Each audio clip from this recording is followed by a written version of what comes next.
Hi, and welcome to church. My name is Michelle Hopp, and I serve as the pastor for both the Arlington and the Pointed Inch United Methodist churches. And I'm so happy to have you here. I hope that you have had a wonderful Easter season. And we're going to continue talking this week about mountaintop moments. Those moments where you get a little peek, a little glimpse of God. You get to see God's divine action in works and different events during your life. And throughout the Bible, people were often on or near mountains when they had these mountaintop experiences. For example, the Ten Commandments. When God gave Moses the Ten Commandments from the top of Mount Sinai, the mountain, it reacted violently. There was smoke that was billowing out from the peak like a furnace. The mountain trembled violently, and talk about a mountaintop experience for all of the people who were watching that. Well, today we are going to take a look at an old or a New Testament version of a mountaintop moment, and this is called the Transfiguration. It is a mountaintop experience where Jesus glows with the light of God, and then the ghosts of two unexpected guests who were prophets who had died long before, they come and join him right on the mountain. And their names are Elijah and Moses. And you might want to look for the movie clip on YouTube called Jesus and about the Transfiguration so you could picture what it might have looked like. Well, I invite you to join me in prayer. Great God of dazzling beauty and overshadowing majesty, in Jesus Christ, your beloved Son, we glimpse the image of your glory. Teach us to listen to him, that we may hear your voice and follow your holy way, through Jesus Christ, our Savior. Amen. What we're going to do for the kids during the children's time is we're going to have a flashlight without batteries and have the kids figure out that without being connected to God, we don't have a power source. And to remind the children, too, about how Jesus just lit up in a way that his disciples had never seen him before. And that would have been a really interesting moment. So several years ago, I took an impromptu road trip with several girlfriends. We had such a good time. We decided we were just gonna drive. We had a destination. We were gonna go to the Mississippi River Museum, but we wanted to find things along the way and just kind of do everything just spontaneously. And our first stop was a delicious bakery in New Glarus, which is the center of Switzerland country.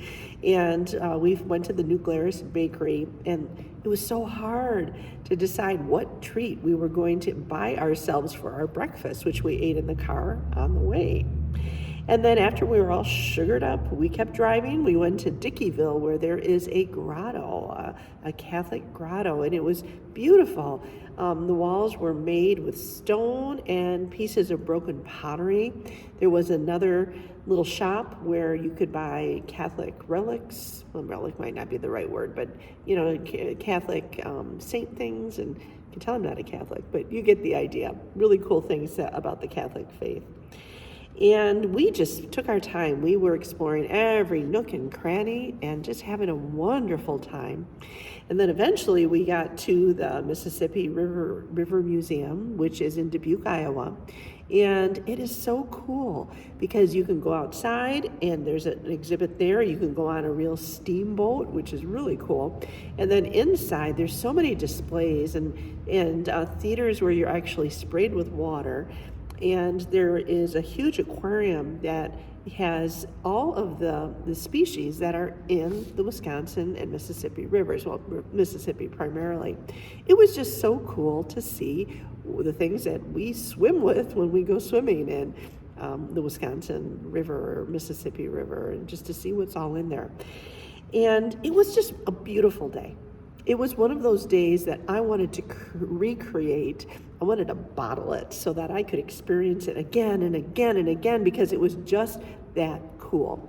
And so I thought, you know what I could do? I could invite my husband to come with me and try to recreate this beautiful trip, because I knew I just wanted him to experience what I had experienced. So we both took the day off work. We went driving. We stopped first at the New Glarus bakery, and he was all in. He loved sugar. I think he probably got 2 breakfasts. He just was, happier than a clam. So I'm thinking, yeah, this is great. He wasn't as enthusiastic about the culture behind it, the Swiss stuff, but he loved the sugar. Then I brought him to the grotto in Dickeyville. Well, and Rob was a Catholic. And so I thought, he's going to really like this. And he was very polite. He was always such a kind soul, and he would do whatever to make me happy, which I appreciated, but he just wasn't really digging this. He wasn't really all that into the grotto.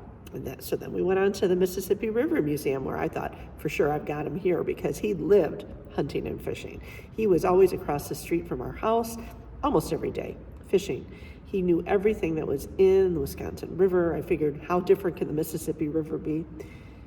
And again, he was always kind and always polite, but he wasn't as thrilled as I was. I was so excited to show him, and I was a little disappointed, because I had wanted to bottle that magic and re-experience it for a second time, and I just couldn't do it. The trip was just fine, but it really wasn't special like I had hoped. Wouldn't it be awesome if we could bottle magic? If we had a special event or saw a special person, went to a great concert, if we could bottle it, then we could open that bottle and re-experience it whenever we felt like. Precious experiences are so extraordinary for the very reason that they don't happen that often. Now, the Apostle Peter knew a little something about precious moments, and he knew a little something also about bottling magic. So Jesus took Peter, James, and John, so 3 of his disciples, on a trek to the top of a very high mountain. And there, at the very top, Jesus is transformed. Right in front of them, his face shines with this bright light they've never seen. His clothing turned white as snow. Talk about a mountaintop moment. Oh my goodness. But then something even more beautiful, or equally beautiful, or just really cool happens. Moses and Elijah appear. They come up from the grave and they join Jesus right there on the mountaintop, and they talk with him. Well, Peter and his friends realize they are getting a glimpse of the divine. They're getting a glimpse of heaven. They're getting a glimpse of God. And Jesus and Peter doesn't want it to end. He was our impulsive disciple. I love Peter because I can relate to him. He wants to bottle this mountaintop experience so that he can keep it going longer, so he can relive it over and over again. So he has an idea. And he tells Jesus, Lord, it's good that we are here with you, these 3 disciples, because if you want, I will make 3 shrines for you, which are like temples, tabernacles, tents. I will make 3 shrines for you, one for you, one for Moses, and one for Elijah. Peter wanted to have 3 dwelling places on the top of the mountain to keep those 3 guys so that he could experience this over and over and over again. Sometimes we experience a mountaintop moment during an incredible spiritual experience. Maybe at church, maybe during a prayer group, whatever. But God comes to us in ordinary ways. When I was preaching last week about the mountaintop moment that Noah had with the ark, and how he got the rainbow covenant promise from Jesus, or not from Jesus, from God.